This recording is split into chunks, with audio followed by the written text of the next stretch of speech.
हमारा second chapter है that is sexual reproduction in flowering plants.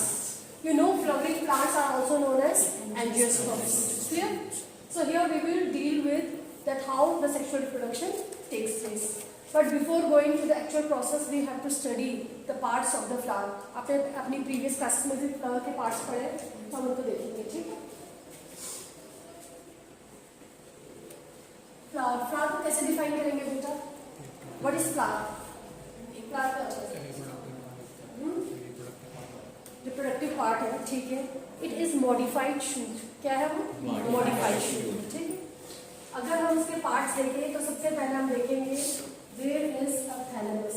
क्या है? एक डिश शेप्ड स्ट्रक्चर है that is known as thalamus and the stalk is known as pedicel. So this dish shaped structure is thalamus and the stalk is known as pedicel. ठीक है. Above this thalamus is the other 4 important parts. सबसे पहले हम देखेंगे सबसे अंदर जो important part है that is the female reproductive part and the female reproductive part is known as pistil. Clear? So this is pistil and it is the reproductive part. हाँ बेटा बोलो.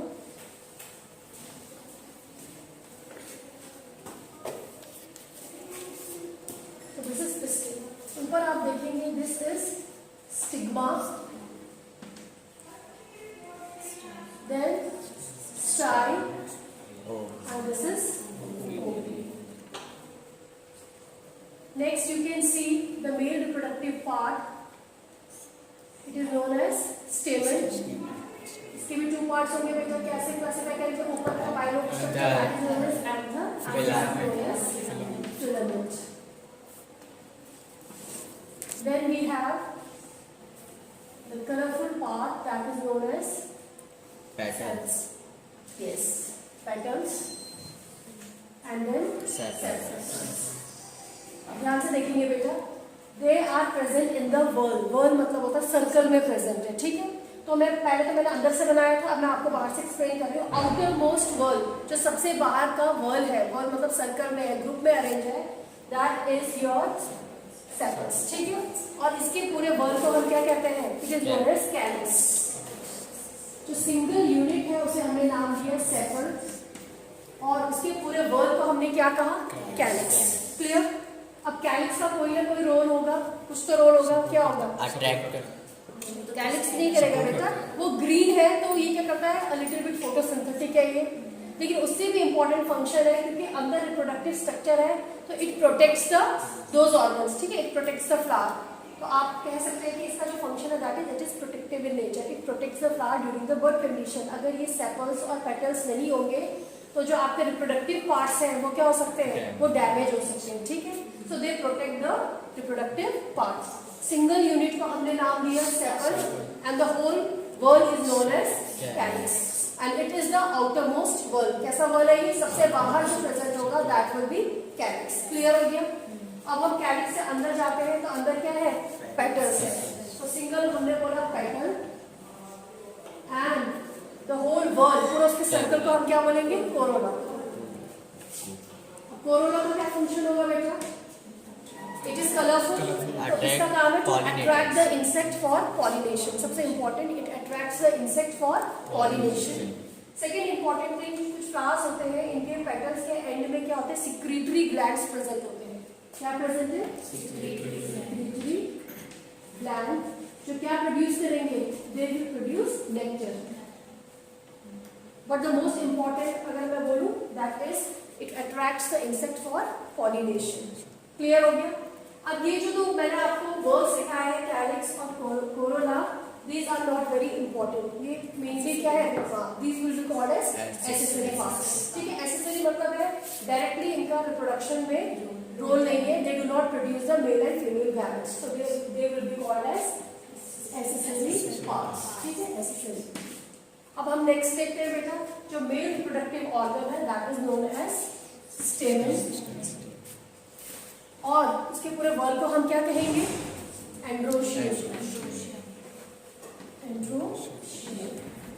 So the male part is known as stamen and the whole whorl will be called as androecium. Male reproductive part है तो it will produce the pollen grain.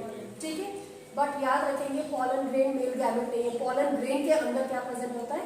Mail gamete. ठीक है, it is known as male gametophyte. pollen grain को बोलेंगे male gametophyte, means which will produce the male gamete. ठीक है, इसी तरह से जो फीमेल गैमेट प्रोड्यूस करेगा उसे हम क्या कहेंगे? Female gametophyte. तो स्टेमन, the whole wall will be known as androecium and it will produce the male gamete. Pollen grain and pollen grain will produce the male gamete. And then inner part is known as pistil. ठीक है, pistil क्या represent कर रहा है? Female reproductive unit. और ये pistil को हम क्या कह सकते हैं? गाइनोशियम भी कह सकते हैं. इसके वर्ड को गाइनोशियम कहेंगे. सिंगल पिस्टिल अगर प्रेजेंट है, कुछ फ्लावर होता है उसमें एक ही पिस्टिल प्रेजेंट होती है, तो हम बोलेंगे मल्टी कार्पिलरी, सॉरी मोनोकार्पिलरी. मोनोकार्पिलरी. तो अगर ये टर्म आता है तो मोनोकार्पिलरी, तो इसका मतलब क्या हो जाएगा? मोनो मतलब सिंगल कार्पल. ठीक है, सिंगल कार्पल यानी कि सिंगल क्या प्रेजेंट है? आपका पिस्टल प्रेजेंट है. लेकिन अगर more than 2 is present, it will be known as multicarpellary. नाम से ही पता चलता है. Monocarpellary, single carpel is present, single gynoecium is present, single pistil is present. ठीक है, एक ही टर्म है. Then we will call it as monocarpellary. Multicarpellary, many pistil, more than 2 pistils are present, multicarpellary. Some time ये जो carpels होते हैं, जो पिस्टल्स होते हैं, they are fused. Multi carpel है लेकिन क्या है? वो फ्यूज्ड है. Then we will use the term syncarpous. Syncarpous. और एग्जांपल भी हम देखेंगे इसका. So when the pistil are multicarpillary and fused, they will be called as syncarpus. लेकिन अगर वो multicarpillary है और सारे carpels free है, then we will use the term apocarpus. syncarpus का मतलब है fused और apocarpus का मतलब है free. NCERT में हम डायग्राम देखेंगे, then it will be more clear to you. Just see here. इतना कोई प्रॉब्लम तो नहीं है इतने में? ओके, तो अभी सिंपल ही था. अब आ जाते हैं हम male reproductive unit, that is स्टेमन.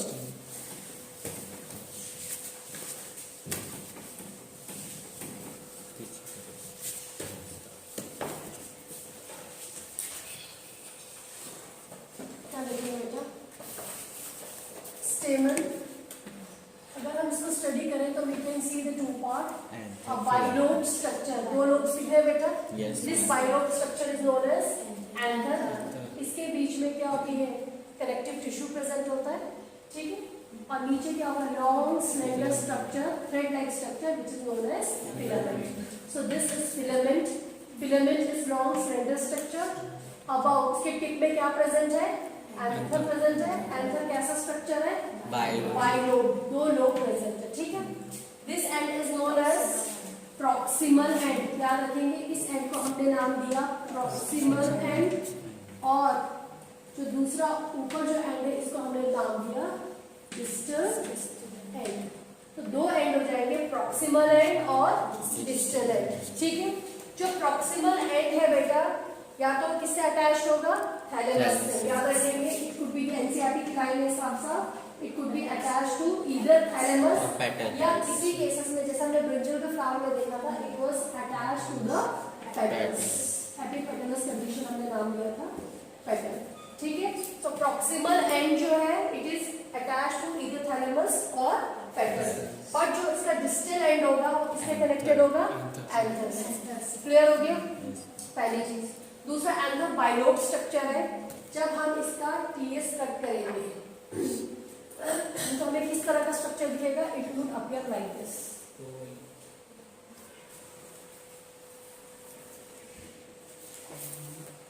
सबसे पहले मैं आपको एक यंग एंथर का स्ट्रक्चर दिखाऊंगी और फिर एक मैच्योर.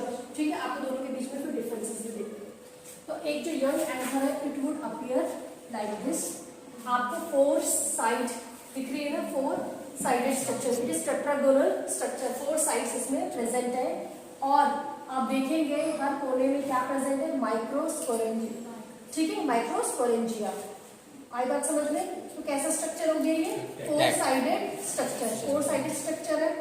ये आपके क्या हो जाएंगे? 2 लोब्स. अगर मैं ऐसी डॉटेड लाइन से दिखा रही हूँ, this is 1 lobe and this is another lobe. तो 2 लोब्स हो गए और हर लोब में क्या प्रेजेंट है? 2 थीका प्रेजेंट है। इसे क्या कहेंगे?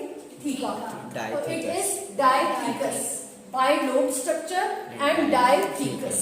ठीक है, दीज आर द 2 लोब्स। ये 2 लोब्स हो गए।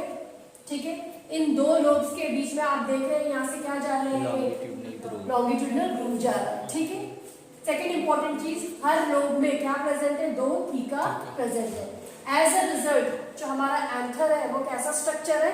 4 साइडेड स्ट्रक्चर। इसमें क्या प्रेजेंट होंगे? 4 माइक्रोस्पोरेंजियम प्रेजेंट होंगे। क्लियर हो गया? अब ये हम इधर क्या देखेंगे? एक माइक्रोस्पोरेंजियम का मैं आपको स्ट्रक्चर दिखा रही हूँ। सपोज इसी को मैं एनलार्ज करके दिखा रही हूँ कि आपको कौन कौन सी इसमें लेयर्स प्रेजेंट होंगी, कौन कौन से वॉल्स प्रेजेंट होंगे। इतना समझ में आया ना बेटा? एंथर कैसा है? बाई लोब, 2 लोब्स है और ईच लोब में कितने थीका प्रेजेंट है? 2। डाइथीकस। ये 2 थीका क्यों आया? क्योंकि यहाँ से क्या जा रहा है? एक ग्रुप जा रहा है जो एक लोब को आपस में क्या कर रहा है? सेपरेट कर रहा है। तो ये एक ही लोब, लेकिन यहाँ से क्या गया?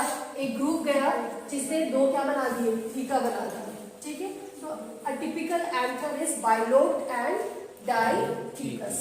क्लियर? अब यहाँ देखेंगे, इसको हम थोड़ा जूम करके देखेंगे कैसा दिखेगा ये।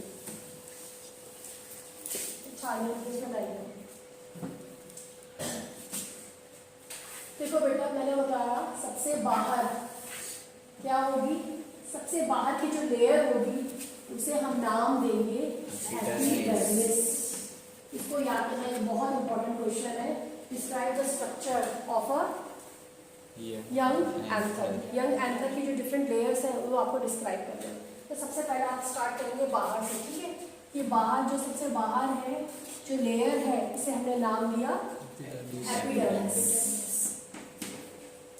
एपिडर्मिस पैरेंकाइमल सेल्स की है। ठीक है, और दूसरा क्या है? इसकी क्या प्रेजेंट है? Single layer. Single layer. So outer most, अगर आपको एपिडर्मिस समझाना तो क्या बोलेंगे? It is outer most layer. ठीक है, सिंगल लेयर है और इसका काम क्या है? Protection, to provide the protection. It is protective in nature, protection provide करता है। आपके एनसीईआरटी से कुछ नहीं बताती है। ठीक है, इसके बाद इसके अंदर जो नेक्स्ट लेयर आएगी वो जो सेल्स होंगे वो थोड़े एज कंपेयर टू एपिडर्मिस थोड़े थिक होंगे। ठीक है, और हम क्या कहेंगे? एंडोथीसियम। ये मैं बना रही हूँ सेकेंड लेयर, एंडोथीसियम। मैं लिख रही हूँ एंडोथीसियम। ये भी सिंगल लेयर है, ये फर्स्ट लेयर थी, ये सेकेंड लेयर है endothecium. After epidermis the next layer is endothecium. Cells कैसे हैं? थिक है कंपैरेटिवली। इनका काम क्या है? इनका ये भी सिंगल लेयर है और इनका काम भी क्या है? प्रोटेक्शन। ये ऑल्सो प्रोवाइड प्रोटेक्शन। ठीक है, इसके अलावा एक और काम है इनका। वैसे तो कई बुक्स में 3 लेयर का बता देते हैं, लेकिन मेन जो लेयर इन्वॉल्व है डाइसेंस के लिए, एक टर्म होता है डाइसेंस। डाइसेंस का मतलब होता है जब एंथर मैच्योर हो जाएगा बेटा वो रप्चर होता है, फूट जाता है, और जब वो फूटेगा तो उसमें से क्या निकलेंगे? ऑर्गेन्स। तो हम बायो में उसके लिए फूटने के लिए टर्म यूज करते हैं डाइसेंस। डाइसेंस जब आप ऑनलाइन क्लासेस का पढ़ते हुए या बुक्स पढ़ते हुए उसमें 3 लेयर क्लेम होते हैं कि all this 3 layers are protective and helps in dehiscence. लेकिन अगर इन तीनों में मेन लेयर पूछेंगे कौन सी है जो डाइसेंस में हेल्प करती है, रप्चर में हेल्प करती है, इट इज एंडोथीसियम। अगर आपके पास 4 ऑप्शन होंगे और एक को टिक मारना है, आप किसको करेंगे? एंडोथीसियम। और कोई ऑप्शन ऐसा होगा तीनों लेयर के नाम लिखें तो आप तीनों को टिक कर सकते हैं, बट मेन काम किसका है? एंडोथीसियम का है फॉर डाइसेंस। ठीक है, इसके बाद थर्ड लेयर आएगी। जो थर्ड लेयर होती है उसे मिडिल लेयर कहते हैं। वो 1 to 3 हो सकती है। क्या हो सकती है वो? 1 to 3। ये दोनों तो सिंगल ही है, मुझे नेक्स्ट हो जाएगी वो कितनी होंगी? 1 to 3। ठीक है, तो मैं इसको इस तरह से बना रही हूँ। ये इसकी फर्स्ट लेयर होगी मिडिल लेयर की, ये मैं सेकेंड बना रही हूँ और ये थर्ड बना रही हूँ। ठीक है, तो after endothecium there will be middle layer. तो third one will be middle layer. Middle layer कितनी हो सकती है? 1 to 3 लेयर्स हो सकती है मिडिल लेयर। क्या काम होगा इसका? It is protective. कई बुक में डाइसेंस लिखते हैं, बट आप एंडोथीसियम को याद रखेंगे। मिडिल लेयर के बाद जो नेक्स्ट लेयर आएगी वेरी वेरी इंपॉर्टेंट। इस लेयर से बहुत ही क्वेश्चन बनता है। इसको हम कहते हैं कैपिटा। ये भी सिंगल लेयर होगी, इसे हमने नाम दिया फोर्थ लेयर को कैपिटम। कैपिटम की कैरेक्टरिस्टिक क्या है बेटा? It is yes dense cytoplasm. मैं यहाँ लिख रही हूँ, it has dense cytoplasm. Dense cytoplasm है, ठीक है, and it is multi nucleated. Multi nucleated का मतलब क्या है? कई सारी न्यूक्लियाई प्रेजेंट है, ठीक है, क्योंकि इसमें डेंस साइटोप्लाज्म, जिसमें डेंस साइटोप्लाज्म है उसको आप याद रखो तो उसका काम क्या होगा? It will provide nourishment. किसको नरिशमेंट प्रोवाइड करेगा अभी हम देखेंगे, ठीक है। तो it provides nourishment to the pollen grain. अंदर क्या बनने वाले? Pollen grain. अभी पॉलन ग्रेन नहीं है, इसके अंदर क्या प्रेजेंट होगा? एक टिश्यू प्रेजेंट होगा। टिश्यू मतलब ग्रुप ऑफ सेल्स है, ठीक है, और इस ग्रुप ऑफ सेल्स को हमने नाम दिया है स्पोरोजिनस टिश्यू। क्या है ये? Sporogenous tissue. ये यंग एंथर में मिलेगा आपको, मैच्योर एंथर में नहीं मिलेगा। तो स्पोरोजिनस टिश्यू है, इसको ये क्या प्रोड्यूस करेगा? Pollen grain. प्लस इनको क्या चाहिए? नरिशमेंट चाहिए। तो नरिशमेंट कौन प्रोवाइड करेगा? मिडिल लेयर का आ गया भाई टैपिटम। ये क्वेश्चन 1 मार्क का है, बहुत इंपॉर्टेंट।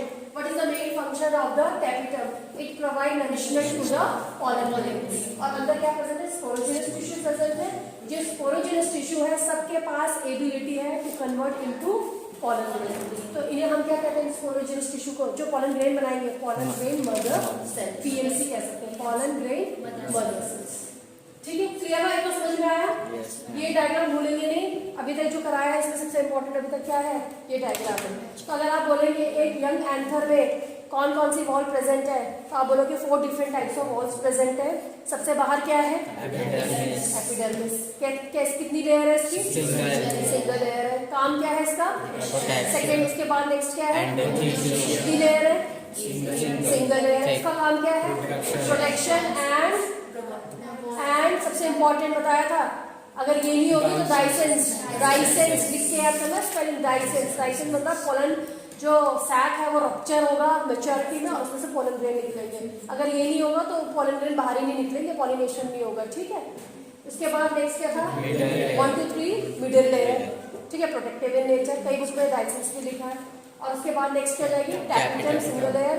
इसकी कैरेक्टरिस्टिक याद रखेंगे, dense cytoplasm, multi nucleate and it provide nourishment to the sporogenous tissue. Sporogenous tissue क्या है? जिससे क्या बनेगा? पॉलन ग्रेन्स बनेंगे। और हर सेल के पास एबिलिटी है to convert into pollen grain, ठीक है। डायग्राम में देखेंगे पहले, तो हम उसका डायग्राम देखेंगे। ये आपको दिखा रखा है किसका? यंग एंथर का स्ट्रक्चर। इसमें सिर्फ ये दिखा रहा है कि इसकी 4 साइड्स है, 4 साइड्स है, 4 डिफरेंट लेयर्स दिखा रखी है यहाँ पे। सबसे बाहर हो जाएगी आपकी एपिडर्मिस, देन सेकेंड जो दिखा रखी है एंडोथीसियम, फिर मिडिल लेयर 1 2 3, देन आपकी क्या हो जाएगी? टैपिटम जो नरिशमेंट प्रोवाइड करती है, और उसके अंदर क्या हो जाएगा? माइक्रोस्पोर मदर सेल, यानी किसकी बात कर रहा है? ये स्पोरोजिनस टिश्यू। ये जो स्पोरोजिनस टिश्यू है ये क्या है? माइक्रोस्पोर मदर सेल भी बोल सकते हैं मैंने, या हम ये क्या कर सकते हैं? पॉलन मदर सेल, ठीक है। इनसे पॉलन ग्रेन बनेंगे। अब देखेंगे बेटा, जब ये क्या हो जाएगा? हाँ जी मैम, उसमें शायद 6th या 5th ऐसे कुछ है। मैंने एक ना वीडियो भेजी आपको। अच्छा, आप एक बार वो वीडियो दिखाना। अच्छा ठीक है ना, क्योंकि उसमें पूरा एक्सपेरिमेंटेशन और ऑब्जर्वेशन सब कुछ डाल दो। अच्छा है ना, वो भेजकर आपको लिख लीजिए, उसमें तीनों का है। ठीक ठीक। ये तो था यंग। अब जब मैच्योर होगा, ठीक है, जब वो मैच्योर हो जाएगा बेटा, डिफरेंस याद रखेंगे। देखो आपको यहाँ पे ये आउटर मोस्ट लेयर दिख रही है, कौन सी थी outer most layer? Epidermis. Second layer कौन सी थी? एंडोथीलियम। लेकिन यहाँ पे आपको जो नेक्स्ट लेयर है, कौन कौन सी थी नेक्स्ट लेयर? मिडिल लेयर और टैपिटम, क्योंकि अब वो मैच्योर हो चुका है, पॉलन ग्रेन बन चुके हैं, अब उन्हें किसकी नरिशमेंट की जरूरत है नहीं, अब उन्हें सिर्फ क्या होना है? बाहर निकलना है। तो एक जो मैच्योर एंथर होता है उसमें ये 2 लेयर्स नहीं होती है, ये याद रखेंगे। कौन कौन सी 2 लेयर एब्सेंट होती है? Middle layer and tapetum. ये दोनों किसमें नहीं होंगी? एक मैच्योर एंथर में। ये याद रखेंगे डिफरेंस। अगर पूछ लिया what is the basic difference between a mature anther and a young anther? Young anther में 4 लेयर्स होती है, मैच्योर एंथर में 2 लेयर्स होती है। कौन सी टू लेयर्स होगी? Epidermis and endodermis. इसके अलावा आप और डिफरेंस देखेंगे बेटा। डिफरेंस ये है कि अभी हम इसे क्या कहते थे? माइक्रोस्पोरेंजियम कहते थे। किसे? जब हम यंग एंथर की स्टडी कर रहे थे। लेकिन अब हम इसे क्या कहेंगे? Pollen sac. ठीक है, उसमें हम यूज करेंगे टर्म पोलन सैक। ठीक है, सैक का मतलब समझते हो? चैम्बर, जिसके अंदर क्या प्रेजेंट है? Pollen grain. अभी यहाँ पे पोलन ग्रेन बनेगी, इसलिए हम यहाँ पे पोलन सैक का यूज नहीं करते। In young anther we use the term microsporangium. ठीक है, और यहाँ पर हमने टर्म यूज करा पोलन सैक। दूसरी बात आप देखेंगे, वहां पे क्या थे? दो थीका थे, आपस में सेपरेटेड थे। लेकिन यहाँ पे वो थीका क्या हो गए हैं? वो डिसअपियर हो गए। यहाँ पे सिर्फ हमारे पास क्या है? दो पोलन सैक। यहाँ पे हमारे पास 4 माइक्रोस्पोरेंजियम थी। ठीक है, क्योंकि वो आपस में क्या थे? सेपरेटेड थे। मैंने आपको बताया था ना, लॉन्गिट्यूडिनल ग्रुप है, सेप्टम है, जिसमें चारों चैम्बर को क्या करना है? अलग अलग करना है। बट वो मिडिल लेयर और सब क्या हो चुकी है? ड्राई अप हो चुकी है, वो निकल चुकी है। इसलिए अब यहाँ पे ऐसा नहीं है। यहाँ पे सिर्फ हमारे पास एंथर में क्या है? दो पोलन सैक। ठीक है, वहां पर हमारे पास 2 लोग थे और हर लोग में 2 थीका थे। यानी कि टोटल कितने थीका हो गए थे एंथर में? 4। लेकिन यहाँ पे हमारे पास 2 पोलन क्या है? सैक्स है। और उन पोलन सैक के अंदर क्या प्रेजेंट है? पोलन। दूसरी बात मैंने आपको बताया था बेटा कि क्या प्रेजेंट होता है? स्टेराइल टिश्यू प्रेजेंट होता है। स्टेराइल का मतलब है जिसका रिप्रोडक्शन से कोई लेना देना नहीं है, 2 एंथर के बीच में, लोब्स के बीच में। उसको हमने क्या नाम दिया था? सेलेक्टिव। क्या नाम दिया था? कनेक्टिव। तो जब हम टीएस काटते हैं ना बेटा, तो यहाँ पे हमें क्या नजर आता है? कनेक्टिव।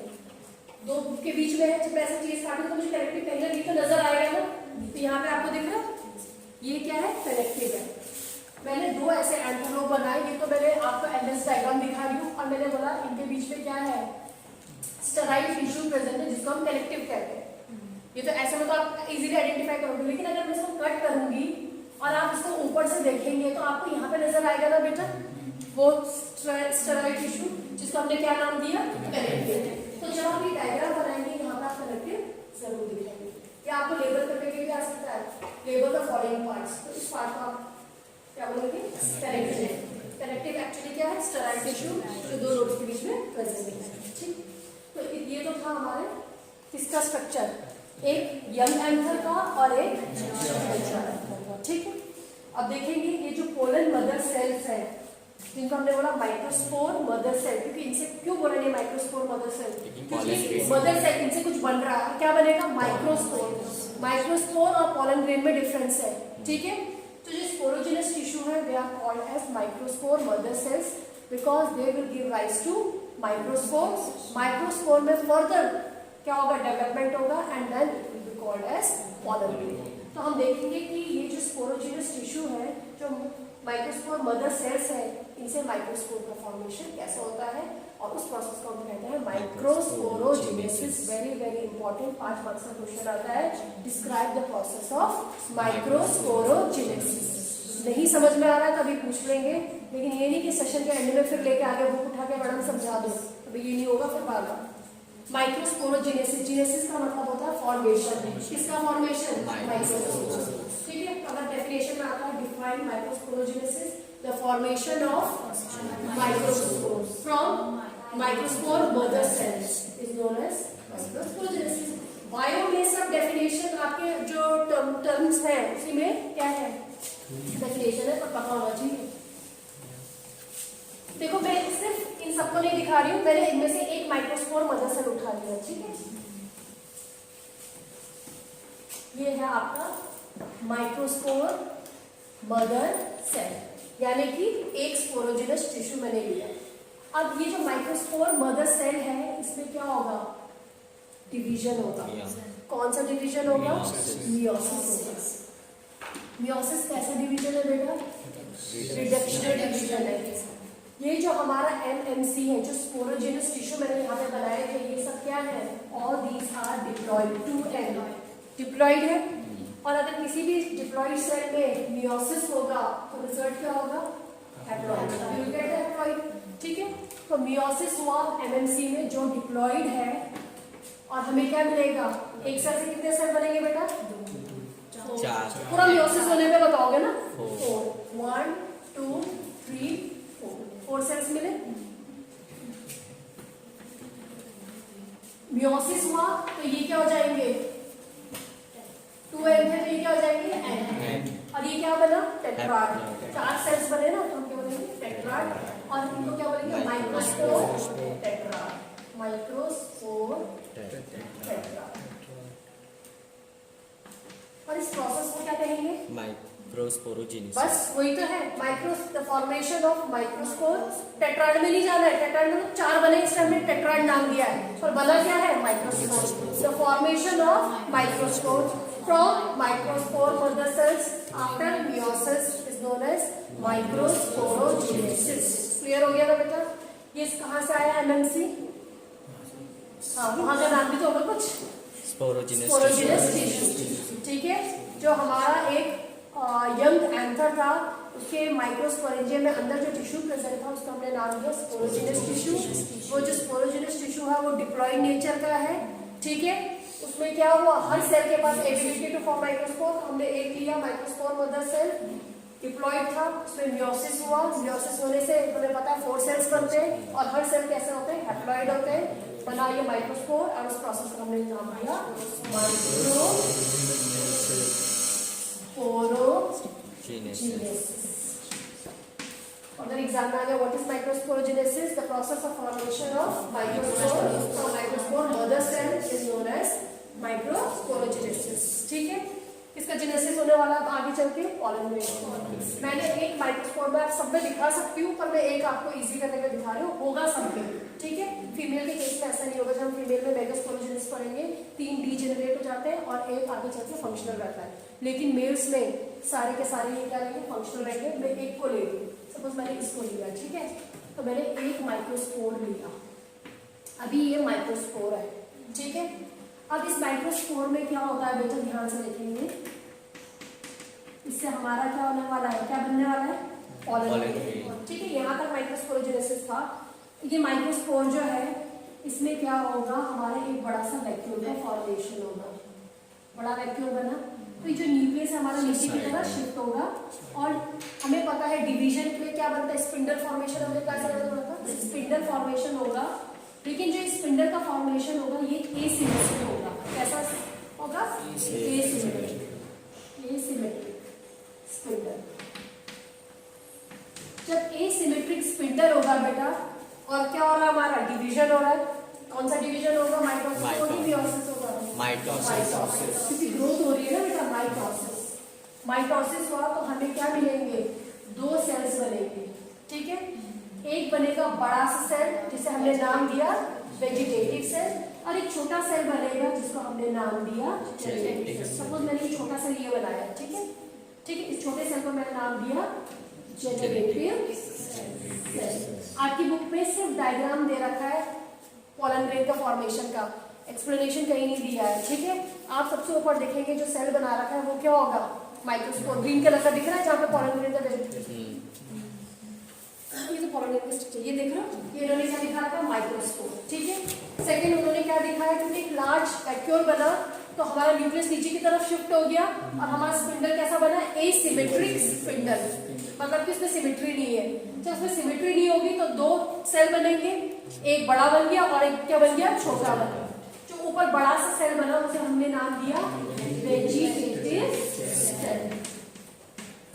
जो वेजिटेटिव सेल होता है, याद रखेंगे क्या क्या कैरेक्टरिस्टिक होगी, वो बड़ा होगा, उसमें बहुत सारा फूड मटेरियल प्रेजेंट है, रिजर्व फूड मटेरियल है। क्या है उसमें, रिजर्व फूड मटेरियल। दूसरा, उसका जो न्यूक्लियस होगा वो न्यूक्लियस कैसा होगा, एनलार्ज होगा कि कैसा शेप का होगा, इरेगुलर शेप का होगा। कैसा होगा न्यूक्लियस, इरेगुलर। जो जेनरेटिव सेल होगा वो स्मॉल होगा। ठीक है, जेनरेटिव सेल का काम क्या है, टू जेनरेट, किसका generate, formation of male gamete. Generative cell से ही मेल गैमेट। आई बात समझ में? तो नीचे ये डायग्राम दे रखा है, आप इसको देखेंगे, दिखा रखा है ना। तो ऊपर हो गया वेजिटेटिव सेल, वेजिटेटिव सेल बड़ा है, इरेगुलर उसका न्यूक्लियस है, और उसमें रिजर्व फूड मटेरियल है। किसको चाहिए फूड मटेरियल, मेल गैमेट को चाहिए। ठीक है, नीचे छोटा सा सेल है जिसको हमने नाम बोला जेनरेटिव सेल, वो वेजिटेटिव सेल में फ्लोट करता रहता है, और वही आगे चल के क्या बनाएगा, उसमें डिवीजन होगा तो मेल गैमेट। ठीक है, 2 मेल गैमेट बनते हैं।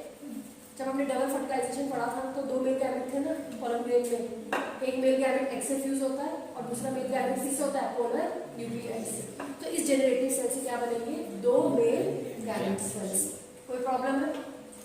ठीक है, इतना जो आज का है समझ में आया? नोट्स में आपको भेजूंगी, वो नोट्स आप कॉपी में लिख लेंगे, मंडे में दे दूंगी, ठीक है। नेक्स्ट टाइम पोलर पढ़ेंगे नेक्स्ट टाइम।